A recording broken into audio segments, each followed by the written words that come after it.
we talk about anecdotal stories about the Roxy Theatre, I'm going to tell you my story. So my family grew up in Coleman. It's really bright, so I'm going to back away a little bit. My family grew up my dad's family is in Coleman on the Old Blimmer Road. And when I was a little girl, my parents would go visit my grandparents, and they would just ship me off to the Roxy Theatre. So I spent a good chunk of my life at the Roxy Theatre.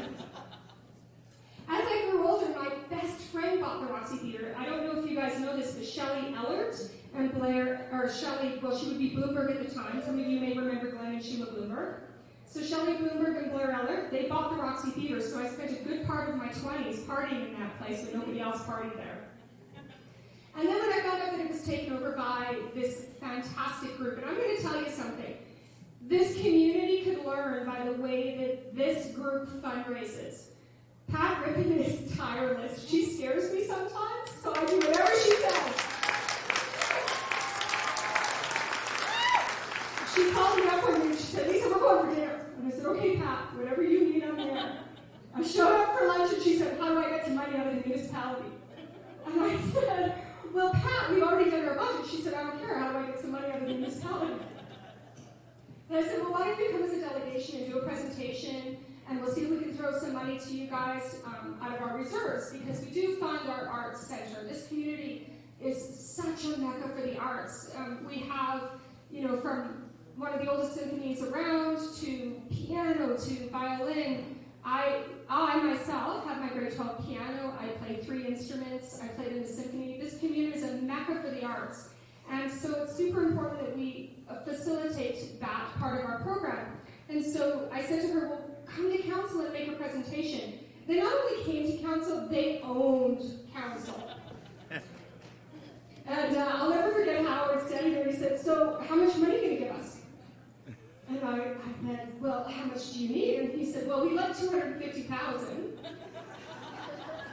said, well, I don't think we can quite do that, but we can give you $22,000. And so I made a motion as a councillor, and it was passed unanimously by council, because we truly believe that this facility is going to be an anchor in our community. When council decided to revitalize downtown Coleman, the idea was to create each community to have an identity. And this council, I wasn't a part of it at that time, but this council was very, very clear on that they wanted each community to have an identity. And Coleman was supposed to be the arts community of the Christmas past. Bellevue, the same type of idea, cottage industry, those kind of things. Glenmore was supposed to be, or is supposed to be, the business center of the community. And so we had a very clear vision of what we wanted the communities to be. And so when they revitalized Coleman, it came true. And I remember years ago, my mom, when she was a counselor, she would tell me that her vision of Coleman was to have the old walkways and an old kind of mining community and an old history. We didn't quite get that, but when you walk downtown Coleman, especially in the winter and it's night and those lamps are lit and the lights are on and the snow is falling, you really feel like you're in a different community, in a different world. And that's exactly what we wanted in downtown Coleman. And I really, truly, in my heart, believe that when this facility is renovated, it is going to be an anchor for this community. We are going to bring in arts, more arts than we've ever had. I mean, think of our dance studio. I think, in my opinion, we have one of the best dance studios in Alberta. I don't know if you agree with me, but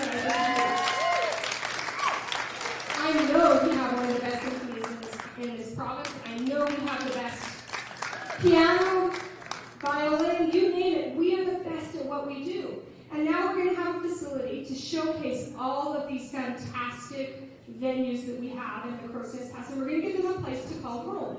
And so tonight, as you're here, and we're all wanting to dress up, we're all sick and tired of COVID.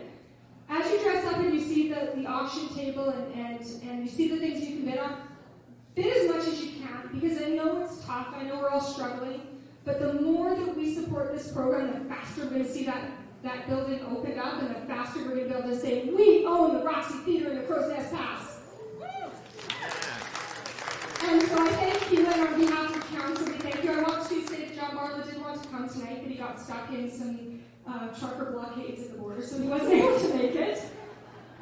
But John did want me to tell you all that he's happy.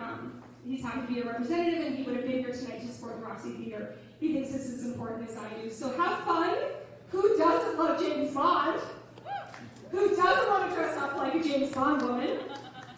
And thank you very much. Council is in firm agreement with this group, and I'm sure when they come back asking for $250,000, we're going to have to take a serious look at it, because, quite honestly, Pat Rickon scares the bejesus out of me. So have a great night, and enjoy some lawn.